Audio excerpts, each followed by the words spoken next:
Hello guys, सभी लोग का स्वागत है फ्यूचर प्लस एकेडमी आरा में।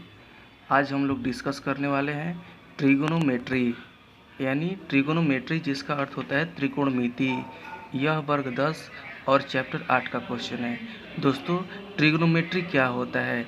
ट्रिगोनोमेट्री का जो अर्थ होता है यह जो एक ग्रीक शब्द से होता है, जिसमें जो ट्री का अर्थ होता है तीन। क्या होता है?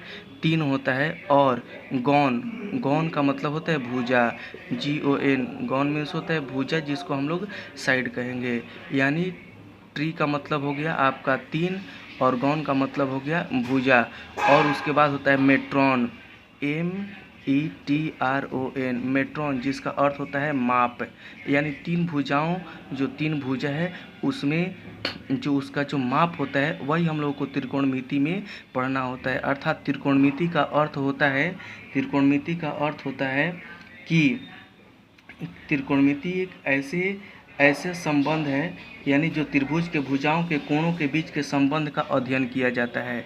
त्रिभुज के भुजाओं में जो संबंध होता है उसका अध्ययन हम लोग त्रिकोणमिति में करते हैं। यह त्रिकोणमिति में एक समकोण त्रिभुज का निहित होना जरूरी होता है, यानी इसमें लगभग सब जो सॉल्यूशन होते हैं यह त्रिकोणमिति में समकोण यानी राइट एंगल के द्वारा ही बनते हैं। जैसे यदि हम एक राइट ट्रायंगल अगर हम क्रिएट करते हैं, यह हमारा दोस्तों अगर राइट ट्रायंगल हो गया तो इसमें एक परपेंडिकुलर होता है जिसमें हम लोग लंब कहते हैं। इसको क्या कहते हैं? लंब कहते हैं। इसके अलावा इसमें बेस होता है, बेस जिसको हम लोग क्या कहते हैं?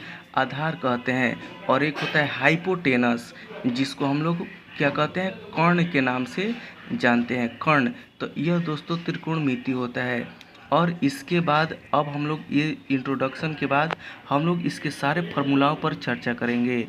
जैसे यह जो त्रिकोणमिति होता है पाइथागोरस थ्योरम से बनता है। जैसे पाइथागोरस थ्योरम क्या होता है?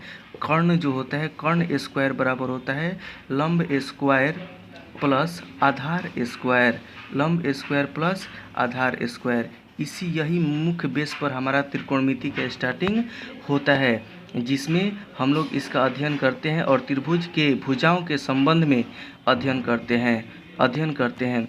इस त्रिकोणमिति में जो रेशियो होता है उसको त्रिकोणमितीय अनुपात यानी ट्रिगोनोमेट्रिकल रेशियो के नाम से जानते हैं। जैसे दोस्तों अगर हम इसके कह दें, त्रिकोणमिति में तीन मूल निष्पत्तियाँ होती हैं। तीन मूल निष्पत्तियाँ का मतलब होता है तीन ठो मेन होता है, जिसका नाम होता है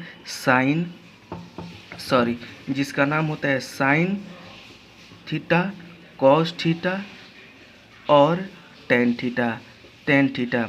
और तीन इसके जो होते हैं अपोजिट होते हैं। जैसे साइन के अपोजिट जो होगा कॉस होगा, सॉरी दोस्त, साइन का उल्टा जो होता है कॉसेक होता है, SEC, कॉसेक थीटा होता है।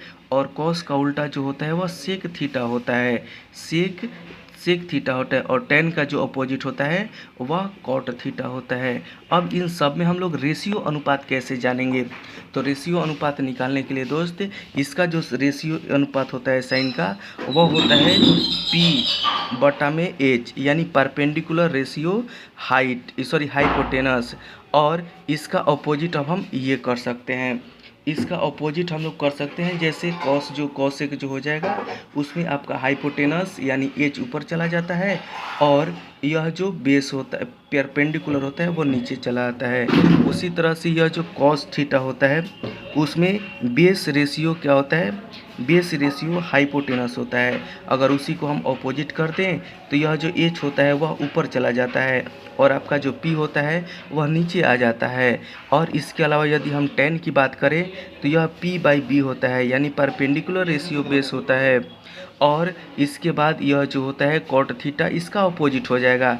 इसका अपोजिट का मतलब होता है दोस्त कि यह जो B होगा वो आपका ऊपर होगा और P जो होगा वह नीचे, यानी बेस रेशियो परपेंडिकुलर होता है। इससे आगे बढ़ने से पहले हम दोस्त आपसे रिक्वेस्ट करेंगे कि आप इस चैनल को सब्सक्राइब कीजिए, लाइक कीजिए, कमेंट कीजिए और शेयर ज़रूर कीजिए, ताकि हम जैसे ही 1 के मेरा सब्सक्राइबर होगा आप लोगों के बीच में हम लाइव आकर के पढ़ाएंगे और फेस टू फेस हम लोग मैच करेंगे, देखेंगे और बहुत सारे ज्ञान देंगे।